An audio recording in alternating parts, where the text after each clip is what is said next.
नमस्कार आप सभी को। बिहार राज्य विशेष के इस सेशन में स्वागत करता हूं मैं आप सभी का। आज हम देखने वाले हैं बिहार की योजनाएं। बिहार की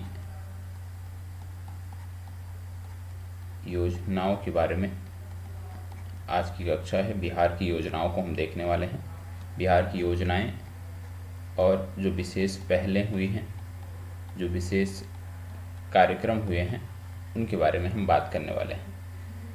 जब हम बिहार की योजनाओं की बात करते हैं तो आपको पता होगा, योजनाएं किसी भी लोक कल्याणकारी राज्य की मूल भावना को अभिव्यक्त करती हैं।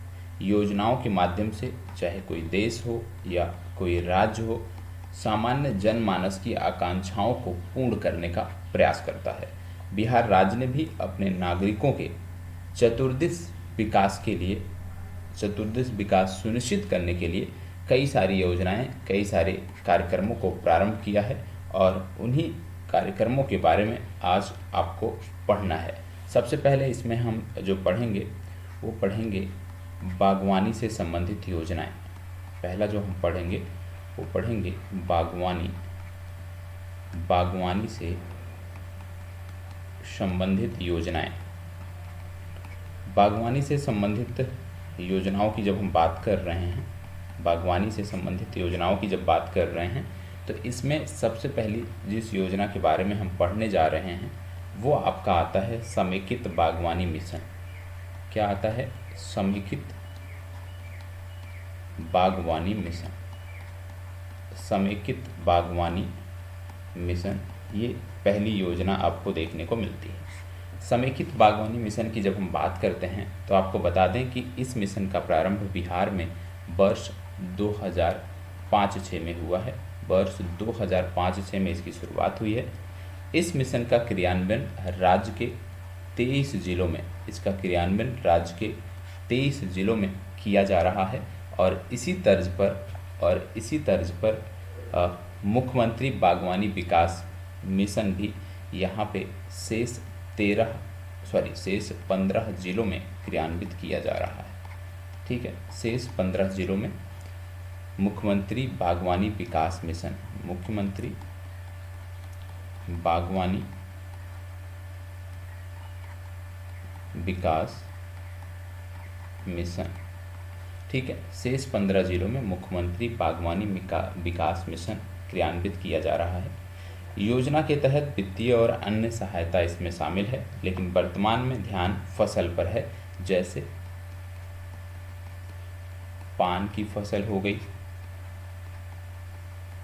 मखाना की फसल हो गई, चाय की फसल हो गई और सब्जियों की बात हो गई। इन फसलों पर ज़्यादा ध्यान है। तो विशेष रूप से आपको याद रखना है कि समेकित बागवानी विकास मिशन, इसकी शुरुआत 2005-06 में हुई थी। 23 जिलों में इसको प्रारंभ किया जा रहा है और इसी तर्ज पर मुख्यमंत्री बागवानी विकास मिशन की भी शुरुआत शेष जो 15 जिले थे उसमें की जा रही है।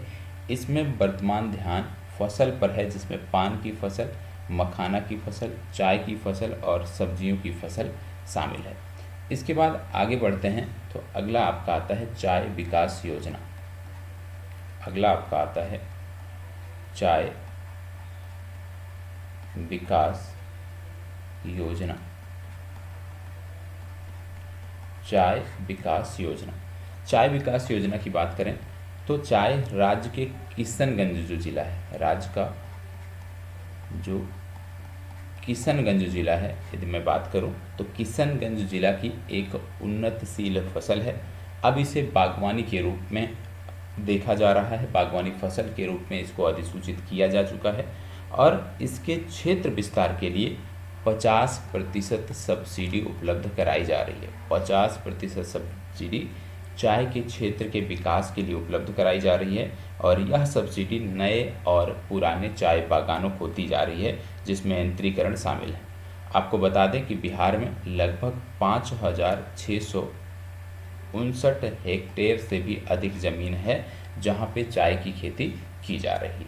इसके बाद बागवानी के तहत जो अगली योजना आती है वो है मखाना विकास कार्यक्रम। मखाना विकास कार्यक्रम। मखाना विकास कार्यक्रम की जब हम बात करते हैं तो आपको बता दें इसका प्रारंभ सितंबर 2022 में किया गया। इस कार्यक्रम का प्रारंभ सितंबर 2022 में किया गया, लेकिन मखाना का कुल उत्पादन जो 2021-22 में था वो 57,600 टन पहुंच गया। कार्यक्रम के तहत यदि मैं बात करूं तो उन्नत बीज वितरण, क्षेत्र विस्तार, भंडारण और अवसंरचना शामिल है और इनके विकास पे 75% की सब्सिडी दी जा रही है। अवसंरचना विकास याद रखिएगा,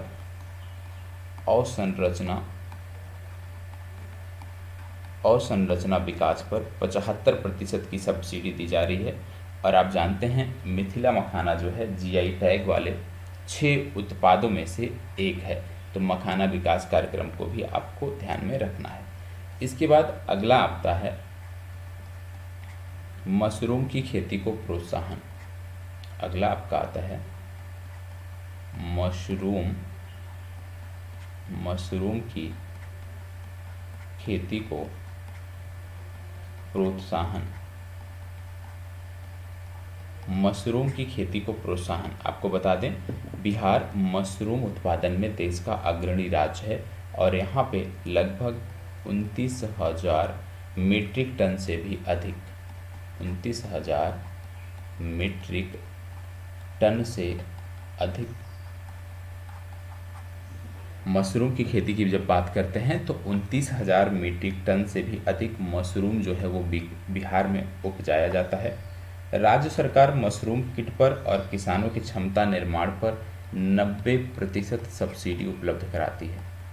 90% सब्सिडी राज्य सरकार उपलब्ध कराती है। और बता दें कि राष्ट्रीय बागवानी मिशन और मुख्यमंत्री बागवानी मिशन के तहत 15 से 35% अतिरिक्त सब्सिडी भी दी जा रही है। ठीक है, ये अतिरिक्त सब्सिडी है, ठीक है, जो दी जा रही है। भूमिहीन किसानों को 90% सब्सिडी दी जा रही है।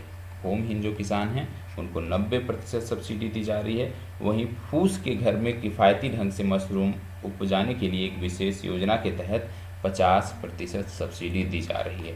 तो मशरूम की खेती को प्रोत्साहन करने के लिए बिहार लगातार काम कर रहा है और जैसे आपको बताया कि बिहार में 29,000 मीट्रिक टन से भी अधिक मशरूम जो है वो उपजाया जाता है और राज्य सरकार मशरूम किट पर और किसानों की क्षमता निर्माण के लिए 90% सब्सिडी देती है। ये कौन देता है? ये राज्य सरकार देता है। साथ ही राष्ट्रीय बागवानी मिशन और मुख्यमंत्री बागवानी मिशन के तहत 15 से 35% की अतिरिक्त सब्सिडी प्राप्त होती है।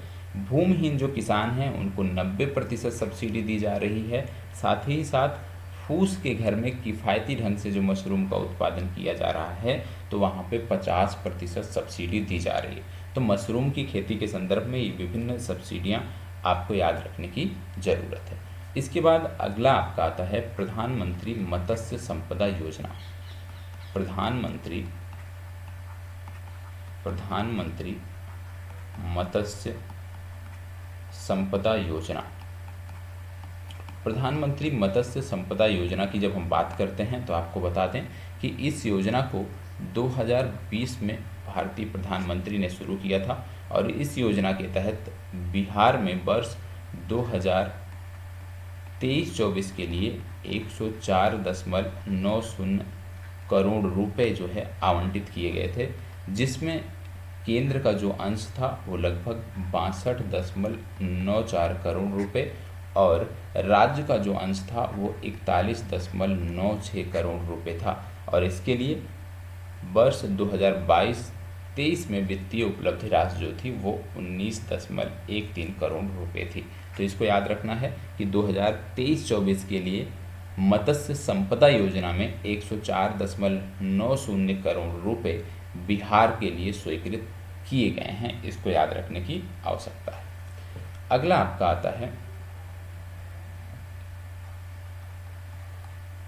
मुख्यमंत्री विद्युत उपभोक्ता सहायता योजना। सीएम विद्युत उपभोक्ता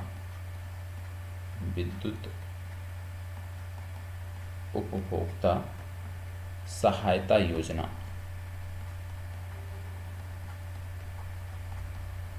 मुख्यमंत्री विद्युत उपभोक्ता सहायता योजना। यहाँ पे यदि हम बात करें तो अभी मुख्यमंत्री विद्युत उपभोक्ता सहायता योजना के तहत विभिन्न श्रेणियों के उपभोक्ताओं को राज्य सरकार द्वारा बिजली की टैरिफ में जो है वो सब्सिडी दी जा रही है। और इस योजना के तहत कृषि उपभोक्ताओं को 0.70 रुपये 0.70 रुपये प्रति यूनिट की अत्यंत सब्सिडी दर पर बिजली की आपूर्ति की जा रही है।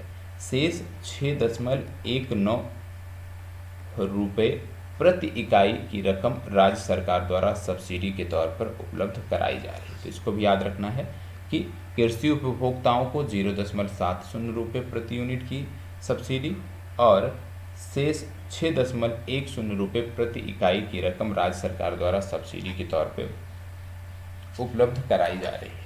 ठीक है, इसके बाद आगे बढ़ते हैं और अगला जो आपका टॉपिक आता है वो आता है जैविक खेती को प्रोत्साहन देने से संबंधित योजना। जैविक खेती को प्रोत्साहन देने से संबंधित योजना है, ये भी महत्वपूर्ण है। क्या है ये? जैविक खेती को जैविक खेती को प्रोत्साहन योजना। जैविक खेती को प्रोत्साहन योजना।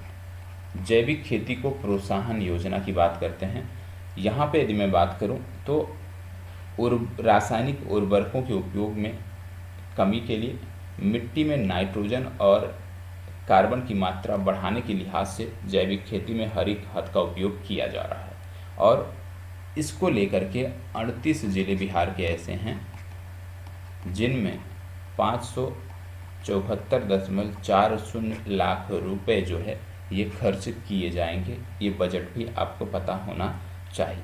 ठीक है, यहाँ पे आपको यह भी बता दूं कि मूंग के बीजों के लिए 80%, ठीक है, और ढैंचा के बीजों के लिए 90% सब्सिडी दी जा रही है।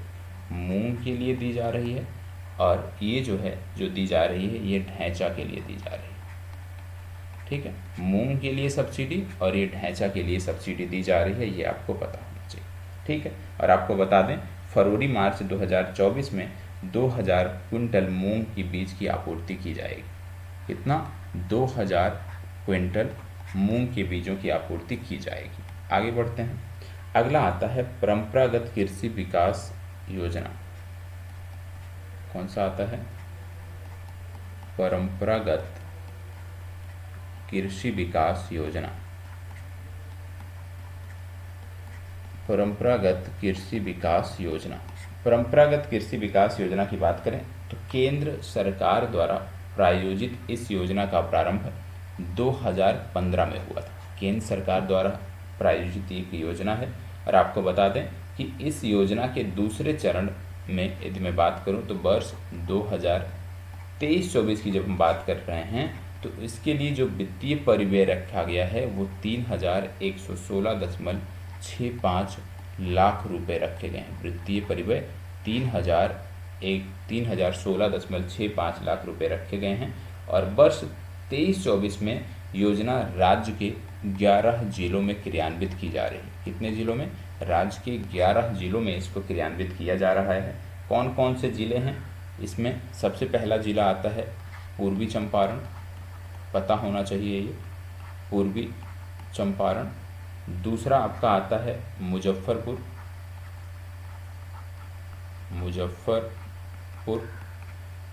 तीसरा आपका आता है रोहतास।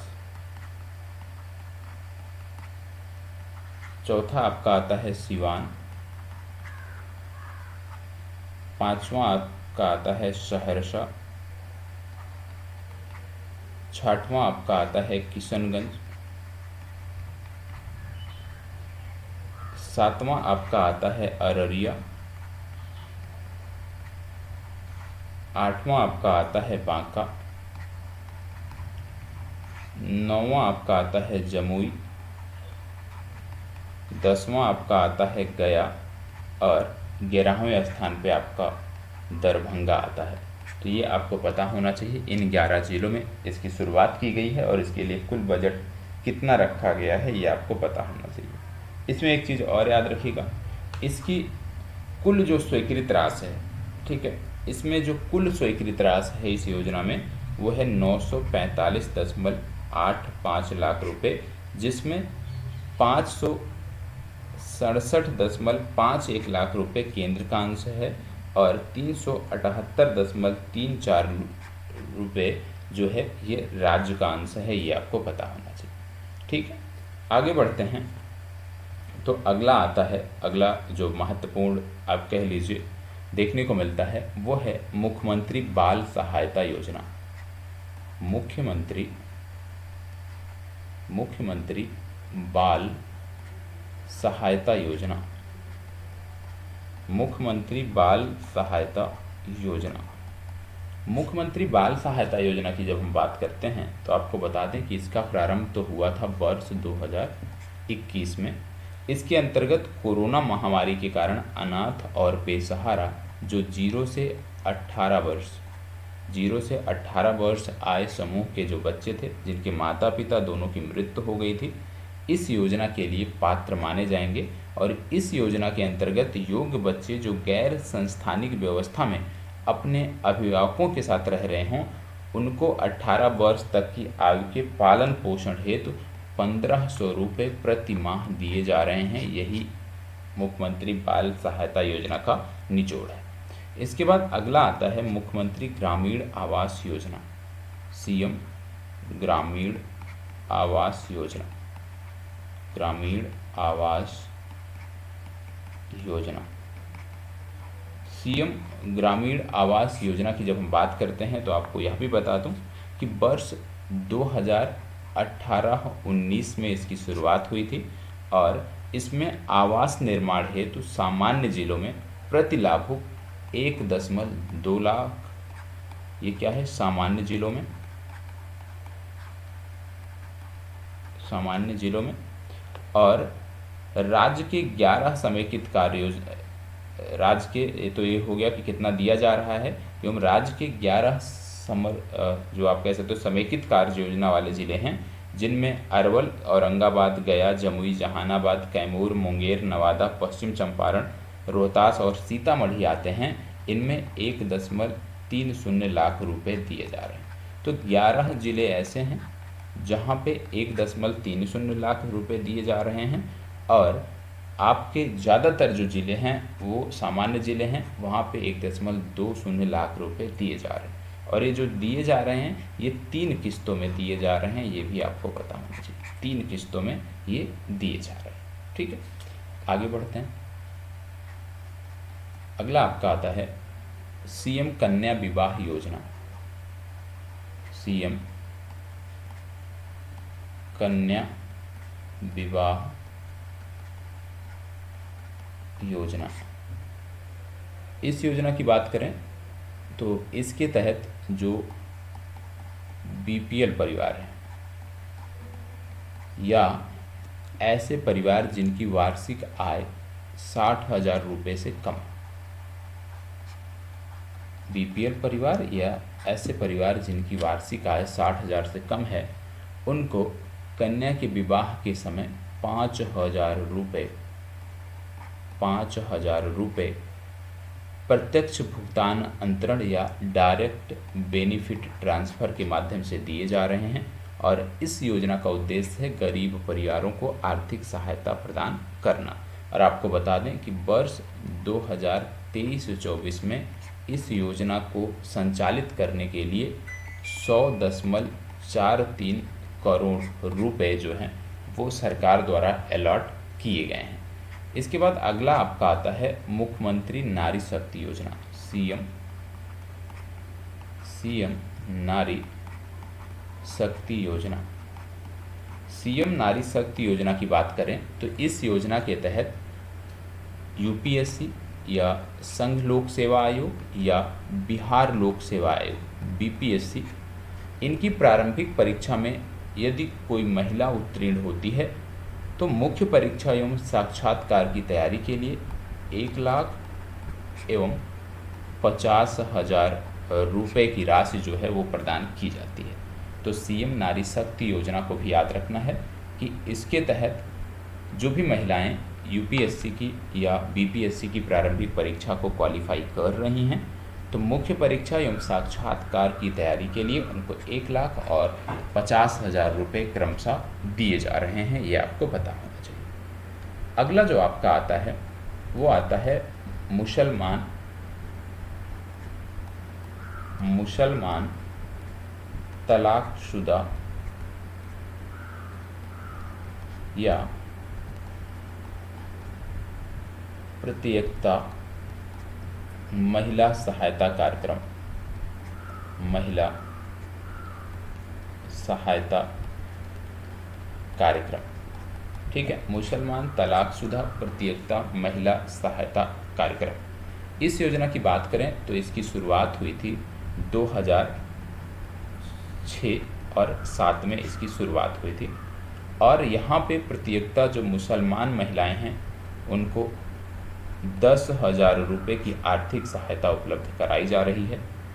2017-18 की यदि हम बात करें तो इस रकम को बढ़ाकर 25,000 रुपये कर दिया गया है। पहले 10,000 दिया जाता था, अब इसको बढ़ाकर 25,000 रुपये कर दिया गया है, इतना आपको पता होना चाहिए, ठीक है। चलिए अगला आता है आपका मुख्यमंत्री श्रम शक्ति योजना, सीएम श्रम शक्ति योजना। आइए सीएम श्रम शक्ति योजना या मुख्यमंत्री श्रम शक्ति योजना को देखते हैं।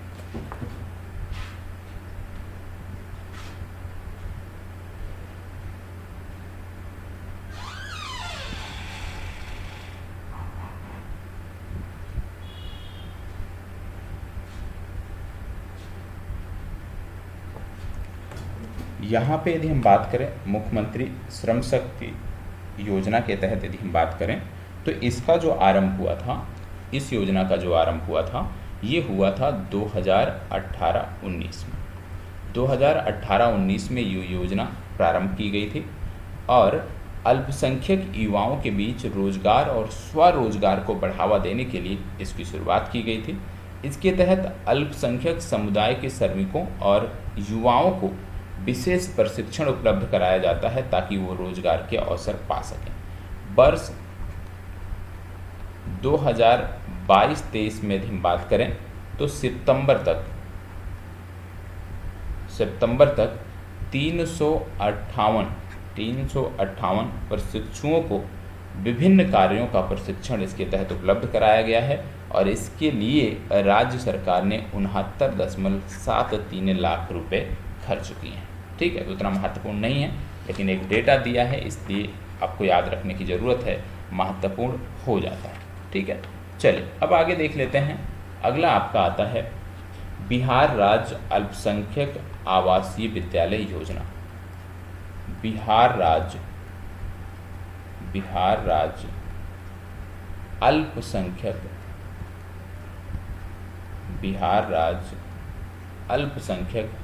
आवासीय विद्यालय योजना,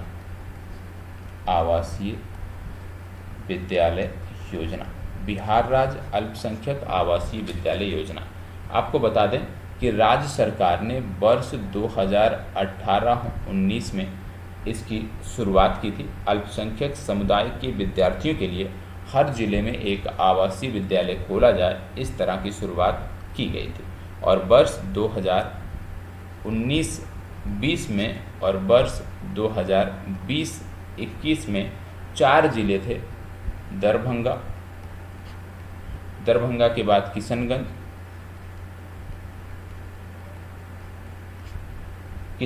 के बाद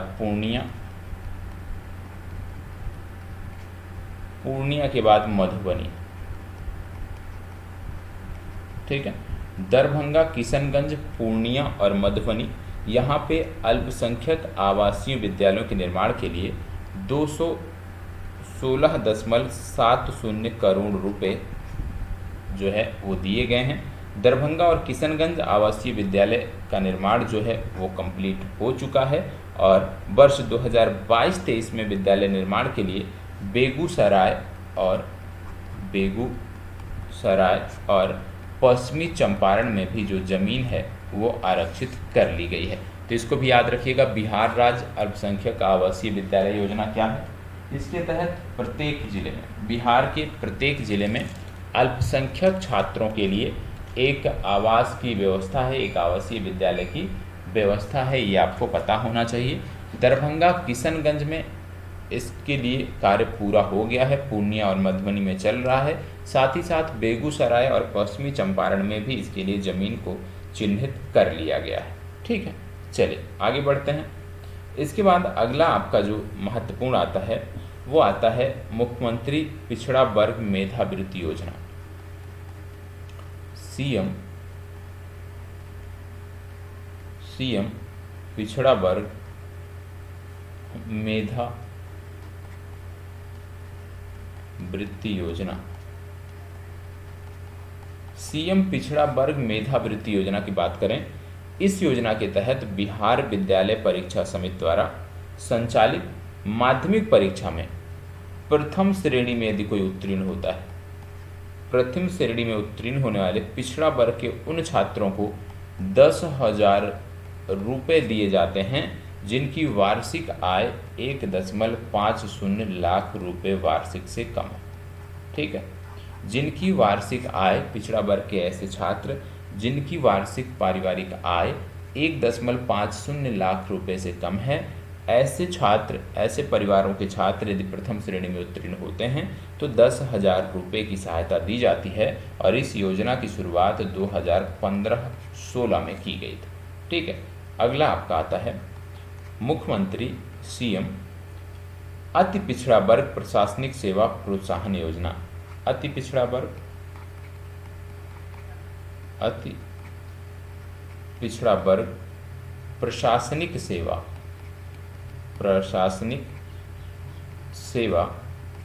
प्रोत्साहन योजना। ये क्या है? मुख्यमंत्री अति पिछड़ा वर्ग प्रशासनिक सेवा प्रोत्साहन योजना क्या है?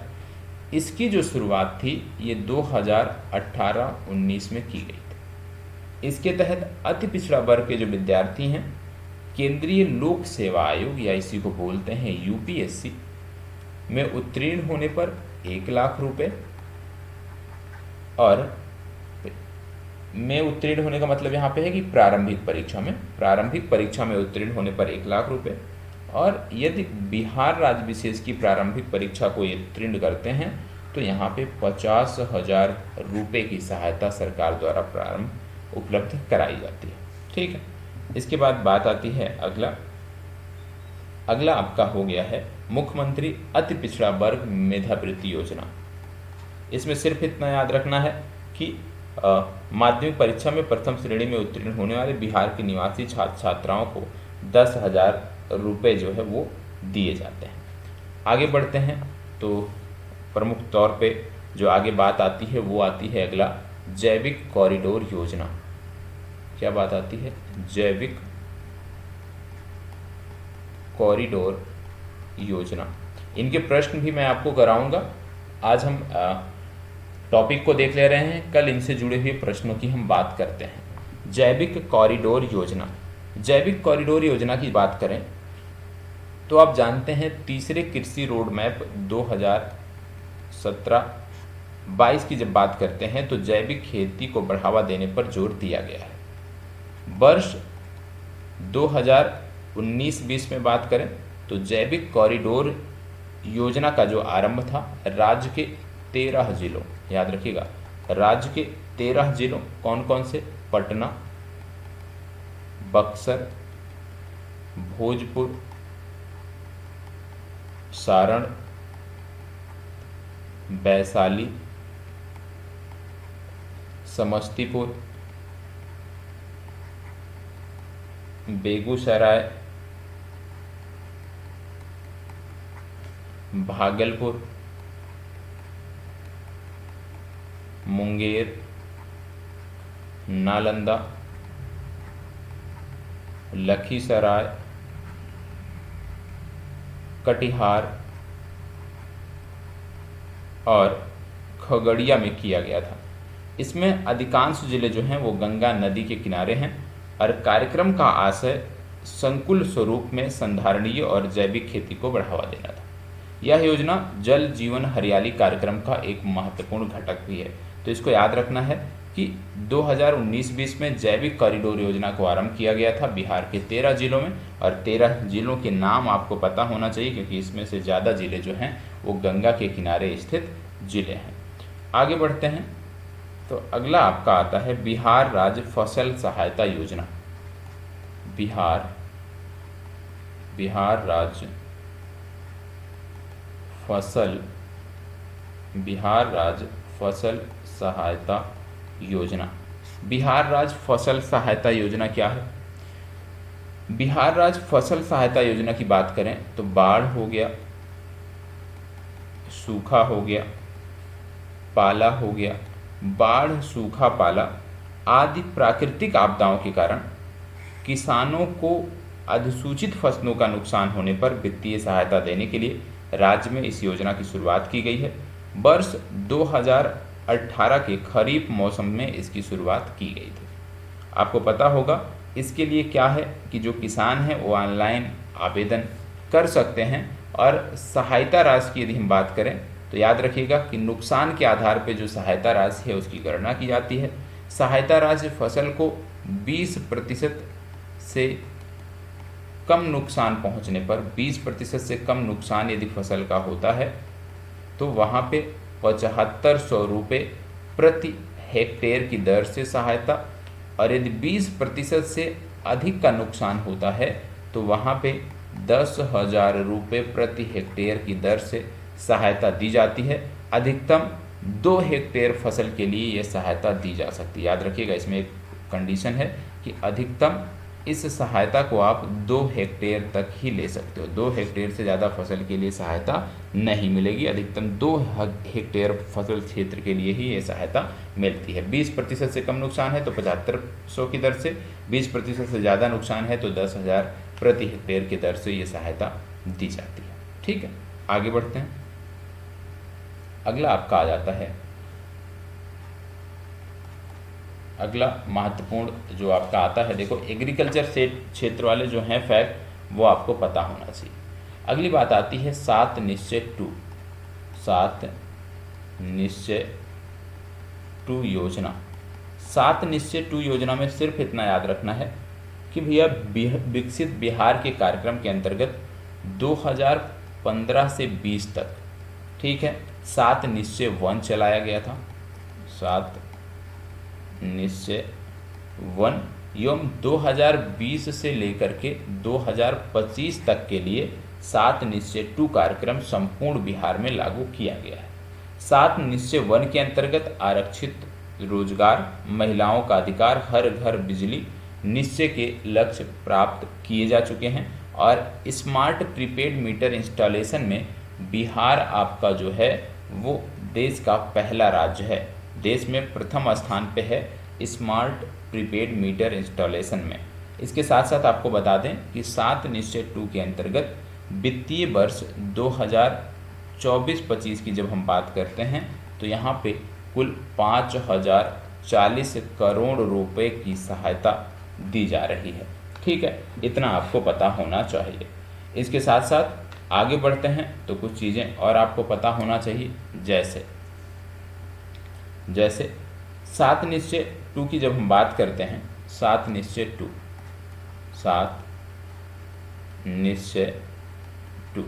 7 निश्चय 2 की जब हम बात करते हैं, जिसका थीम आता है युवा शक्ति बिहार की प्रगति।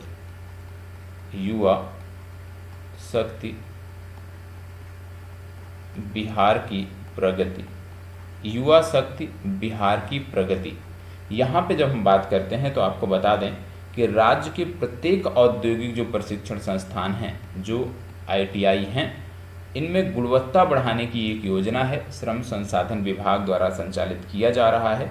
और अभी तक प्रथम चरण में यदि हम बात करें तो 60 औद्योगिक प्रशिक्षण संस्थानों में से 31 में औद्योगिक प्रशिक्षण संस्थानों में ये प्रारंभ कर दिया गया है। 60 में से 31 में ये प्रारंभ कर दिया गया है, और वित्तीय वर्ष 2024-25 में 24-25 में इसके लिए 366 करोड़ रुपए का प्रावधान किया गया है। तो याद रखिएगा युवा शक्ति बिहार की प्रगति के अंतर्गत जो ITI संस्थान हैं 60, इनमें से 31 में औद्योगिक प्रशिक्षण संस्थानों में इनको एक्सीलेंस बनाने के लिए काम प्रारंभ कर दिया गया है और इसके तहत बजट में इस वित्तीय वर्ष के लिए 366 करोड़ रुपए आवंटित किए गए हैं, ये आपको पता होना चाहिए। ठीक है, इसके साथ साथ आप आगे बढ़ते हैं तो आपको पता होगा अगला जो फैक्ट है जो आपको याद रखने की ज़रूरत है, ये है उद्यमिता विकास के लिए प्रोत्साहन। बहुत महत्वपूर्ण है, उद्यमिता विकास के लिए, उद्यमिता विकास के लिए प्रोत्साहन। उद्यमिता विकास के लिए प्रोत्साहन की जब हम बात करते हैं तो सबसे पहले आपको याद रखना है कि मुख्यमंत्री अल्पसंख्यक उद्यमी योजना CM अल्पसंख्यक उद्यमी योजना, CM अल्पसंख्यक उद्यमी योजना। CM अल्पसंख्यक उद्यमी योजना की जब आप बात करते हो तो इसके लिए वर्ष 2023-24 के लिए 1247 आवेदकों ने आवेदन किया था, जिनमें से 1056 आवेदकों का औपबंधिक रूप से चयन किया गया है और यहाँ पे वित्तीय वर्ष जो 2024-25 है इसके लिए 660 करोड़ रुपए का प्रावधान किया गया है, ये आपको पता होना चाहिए। इसके साथ साथ आगे बढ़ते हैं तो बात आती है अगली प्रमुख योजना सशक्त महिला सक्षम महिला। सशक्त महिला सक्षम महिला, सशक्त महिला सक्षम महिला। सशक्त महिला सक्षम महिला की जब हम बात करते हैं तो आपको पता होना चाहिए सबसे पहला इसमें जो फैक्ट आता है वो आता है मुख्यमंत्री महिला उद्यमी योजना। मुख्यमंत्री महिला उद्यमी योजना, मुख्यमंत्री महिला उद्यमी योजना की बात करते हैं, उद्योग विभाग द्वारा संचालित है और मुख्यमंत्री महिला उद्यमी योजना के अंतर्गत वित्तीय वर्ष 2021-22 से वर्ष 2023-24 तक चयनित कुल 7,596 लाभार्थियों में यदि हम बात करें तो कुल अभी तक 451.35 करोड़ रुपए इनको वितरित किए गए हैं और इस वित्तीय वर्ष के लिए 250 करोड़ रुपए का बजट रखा गया है, बजट आवंटन किया गया है। तो मुख्यमंत्री महिला उद्यमी योजना के लिए सिर्फ इतना याद रखो कि इस वित्तीय वर्ष के लिए 250 करोड़ रुपए का आवंटन किया गया है। वहीं दूसरी तरफ जब आप बात करते हो शिक्षा विभाग की योजना, उच्चतर शिक्षा हेतु महिलाओं को प्रोत्साहन से, उच्चतर शिक्षा हेतु महिलाओं को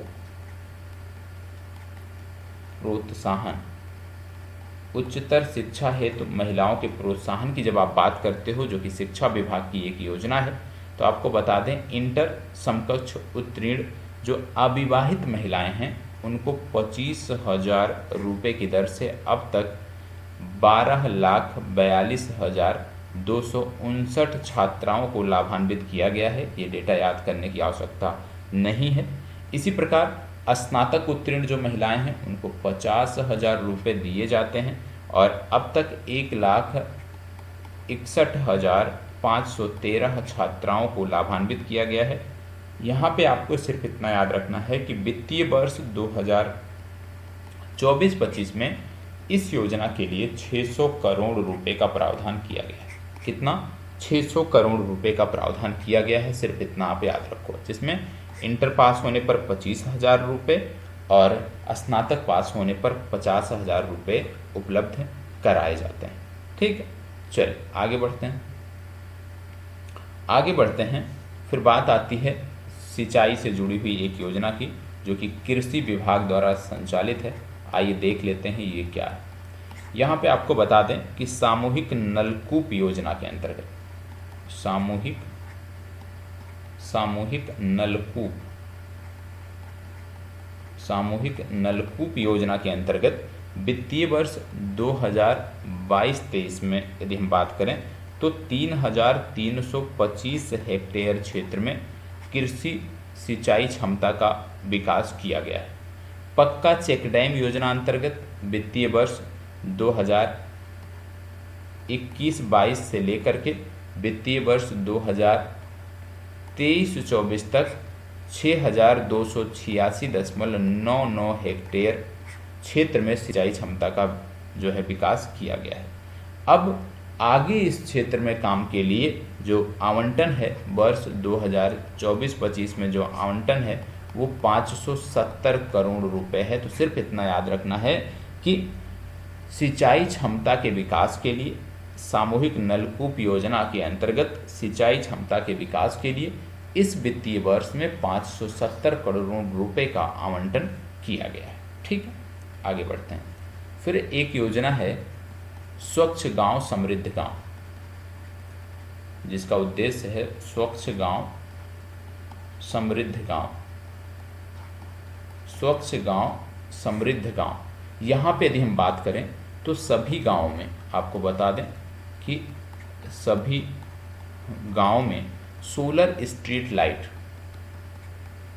सोलर स्ट्रीट लाइट, सभी गांवों में सोलर स्ट्रीट लाइट वित्तीय वर्ष 2023-24 तक, यदि मैं बात करूं तो लगभग 64,456 वार्डों में ये अभी तक उपलब्ध कराई जा चुकी है। और आपको बता दें कि सोलर स्ट्रीट लाइट के अधिष्ठापन के लिए वित्तीय वर्ष 2024-25 में जो आवंटन किया गया है वो 276 करोड़ रुपए किए गए हैं। 276 करोड़ रुपए सोलर स्ट्रीट लाइट को लेकर के ग्रामीण क्षेत्रों के लिए किए गए हैं।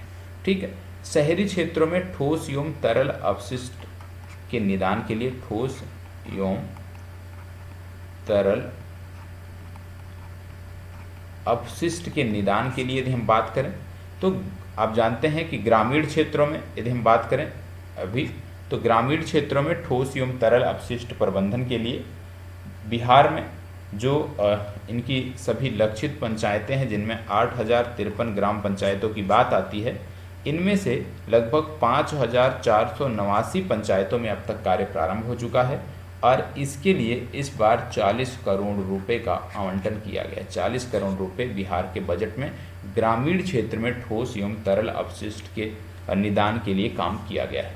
शहरों की यदि हम बात करें, शहरों की बात करें, अर्बन क्षेत्रों की यदि हम बात करें तो यहाँ पे आपको बता दें कि ठोस एवं तरल अपशिष्ट के लिए, तरल अपशिष्ट प्रबंधन, इसकी यदि हम बात करें तो यहाँ पे इस वित्तीय वर्ष में 30 करोड़ रुपए दिए गए हैं। कितने दिए गए हैं? 30 करोड़ रुपए दिए गए हैं, ये आपको पता होना चाहिए।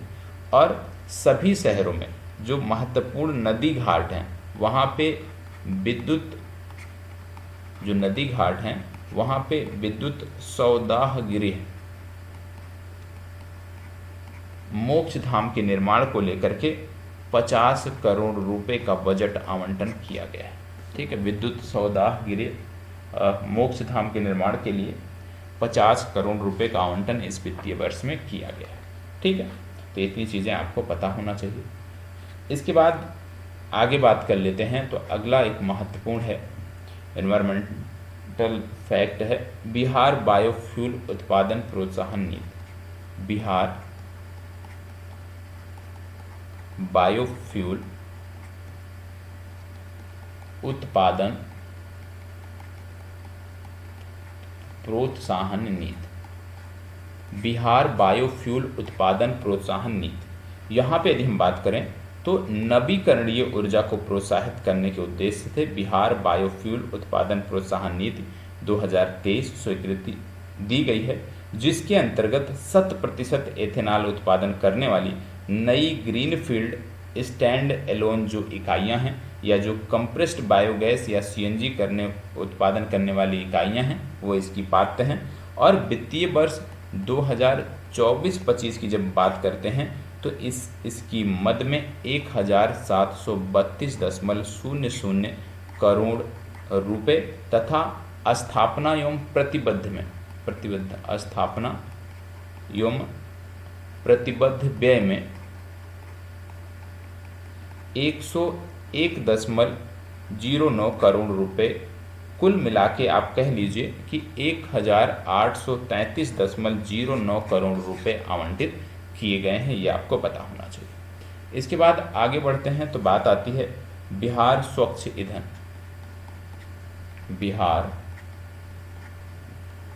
बिहार स्वच्छ ईंधन सिटी बस प्रोत्साहन, सिटी बस प्रोत्साहन योजना 2023। बिहार स्वच्छ ईंधन सिटी बस प्रोत्साहन योजना 2023। यहाँ पे आपको बता दें कि पटना में लगातार प्रदूषण बढ़ रहा है। PM 2.5 के जो कण हैं वो लगातार बढ़ रहे हैं और इसके चलते दमा के जो मरीज हैं वो इन क्षेत्रों में बढ़ रहे हैं। उसी को ध्यान में रखते हुए पटना शहर में जो CNG, याद रखिएगा, CNG बसों को बढ़ावा देने के लिए सरकार की एक योजना है कि यदि जो पेट्रोल बस के वाहन स्वामी हैं, डीजल बस के वाहन स्वामी हैं, यदि वो अपने बसों को CNG में प्रतिस्थापित करना चाहते हैं तो वाहन के एक्स शोरूम का 30% अधिकतम आप कह लीजिए 7.50 लाख रुपए सरकार देगी मदद के तौर पे, एक प्रकार से ग्रांट के तौर पे। यह योजना है कि जो भी डीजल या पेट्रोल पर चलने वाले बसों के मालिक हैं, यदि अपने बसों को CNG में, मतलब नई बस CNG वाली लेना चाहते हैं उसको हटा के, तो वहाँ पे 30% की सहायता, उनके जो एक्स शोरूम कीमत होती है वहाँ पे 30% की सहायता, अधिकतम 7.50 लाख की सहायता सरकार उपलब्ध करा रही है। ये एक महत्वपूर्ण योजना आप कह सकते हो। ठीक है, तो आज के लिए जो प्रमुख योजना थी उनका हमने जिक्र किया। यदि कुछ शेष बची होंगी तो उसका भी जिक्र नेक्स्ट वीडियो में आपको देखने को मिलेगा। अब आपकी जिम्मेदारी बनती है, क्योंकि कल इससे जुड़े हुए जो क्वेश्चन हैं, ठीक है, इस जो आज फैक्ट हमने देखा, इससे जुड़े हुए जो प्रश्न हैं उनकी चर्चा होगी। तो आपसे विनम्र आग्रह है कि उस सेशन को भी खूब अच्छे से देखिएगा और प्रश्नों के 100% सही जवाब देने का प्रयास करिएगा। इसी तरह से बिहार की ये सीरीज जो प्रारंभ हो चुकी है, अब ये निरंतर चलती रहेगी और इसमें आप सबकी सहभागिता भी चाहिए। तो यहीं पर अपनी चर्चा को विराम देता हूँ। धन्यवाद, बहुत बहुत आभार आप सभी का।